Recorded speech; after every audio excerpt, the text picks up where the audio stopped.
Shelves with books of plenty. Reading is certainly fun. Assalamu alaikum wa rahmatullah, and a very good morning to everyone. My name is Arif Hazman bin Azharuddin, and for today, I will be sharing about some books that I've read.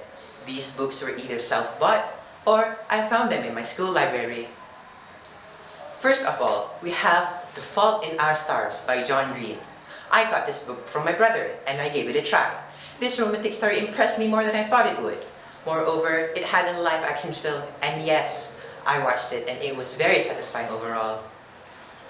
Second, we have The BFG, written by the infamous Roald Dahl. I found this book at rank 800 in my school library and decided to borrow it. As usual, Roald Dahl's stories never fail to amaze me. Just like Matilda and The Witches, Roald Dahl's The BFG got thousands to millions of positive feedback, and naturally, a live action film, comparing the two, the book's slightly better in my opinion. Next, we have The Individual by Paul Good. This book is the odd one out compared to the other books that I've read. My usual fictional romance novel streak had come to an end the moment I saw this book. The fourth book that I've read is 5 Feet Apart by Rachel Lippincott, Mickey Daughtry, and Tobias Eichnis. This book gave off a similar energy like The Fault in Our Stars, where the book tells a love story between two sick patients. So I bought and read it. Finally, my fifth book is Spider's Web by Agatha Christie. The book is quite interesting, but it wasn't as appealing to me compared to the others. Still, I'm glad I gave other genres a try. My normal go-to bookshare is always about romance stories, and even fantasy. But today, I'll be taking a different approach on things. So, out of the 5 books that I've mentioned, I will be talking more about the third book, which is The Individual by Paul Good. The Individual is a book that I found in my school's reference room. It had a very ominous cover. It's very simple and there's not a lot much to say about it, but I couldn't keep taking a peek at it. Despite the cover being empty, it contained a lot of text to read. The book has a very hard cover and it contains 171 pages. The paper used is a little rough, but that didn't stop me from reading it. The book was written by Paul Good, who is an international writer. Paul Good isn't a very popular writer. Even for me, this is the first time that I found his name. While searching up more about him, there were little to no details found. All we know is that he's an international writer and English isn't his first language. So after knowing that, I was more impressed how he could write a thick book while English is his second language. Earlier, I mentioned that this book is different from the ones I've read. The reason behind this is because the book centers around psychology. It discusses topics about the human mind and the thought processes of certain actions. I will elaborate more about some of the book's chapters because it's too much to unfold all of it. Therefore, I will talk about only 3 out of 6 chapters in the book. In the first chapter, A Face in the Crowd, the writer talks about how different individuals have different minds. Pretty general, right? It furthers its discussion by mentioning some differences between men and women, whether it be biologically and of course, mentally.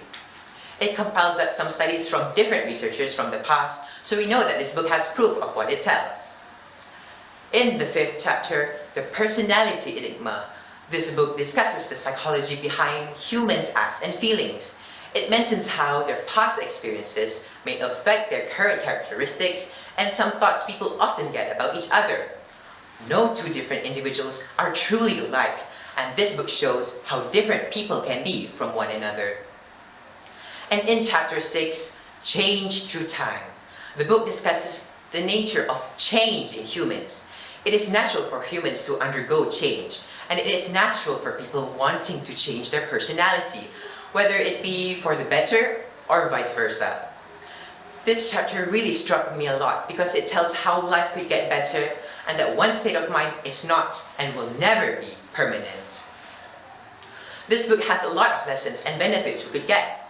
From reading it, I learned how change affects a person, and I learned that we can't change our human nature because change is already a part of our human nature.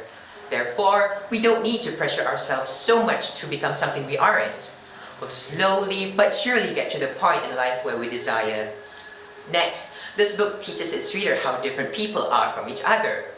Meaning, we do not know what person has gone through, and the same principle applies to everyone around us.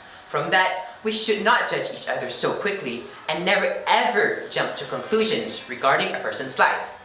And finally, this book explains some thought processes of the human mind, which is more actually positive than it may seem. Despite feeling low, hope can still be found somewhere in the human mind, no matter if it's hidden or obvious. The book has some illustrations, so it won't entirely bore the readers. It also uses some fancy words, especially since it's a scientific study book, so it could help increase the reader's grammar.